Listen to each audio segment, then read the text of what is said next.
ആര് ശിഷ്യരെ പഠിപ്പിച്ചതുപോലെ ഞങ്ങളെയും പ്രാർത്ഥിക്കാൻ പഠിപ്പിക്കുകയെന്നാണ് ശിഷ്യന്മാരിലൊരുവൻ യേശുവിനോട് പറഞ്ഞത്.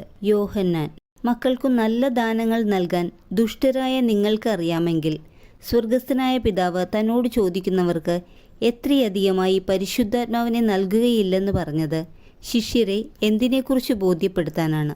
പ്രാർത്ഥനയുടെ ശക്തിയെക്കുറിച്ച്. യേശു എപ്പോഴാണ് ദൈവവചനം കേട്ട് അത് പാലിക്കുന്നവർ കൂടുതൽ ഭാഗ്യവാന്മാർ എന്ന് പറഞ്ഞത്? ജനക്കൂട്ടത്തിൽ നിന്ന് ഒരു സ്ത്രീ നിന്നെ വഹിച്ച ഉദരവും നിന്നെ പാലൂട്ടിയ മുലകളും ഭാഗ്യമുള്ളവ എന്ന് പറഞ്ഞപ്പോൾ. കണ്ണാണ് ശരീരത്തിൻ്റെ വിളക്ക്. കണ്ണു കുറ്റമറ്റതെങ്കിൽ ശരീരം മുഴുവൻ പ്രകാശിക്കും. കണ്ണ് ദുഷിച്ചതെങ്കിലോ ശരീരം മുഴുവൻ ഇരുണ്ടുപോകും. അധ്യായവും വാക്യവും ഏത്?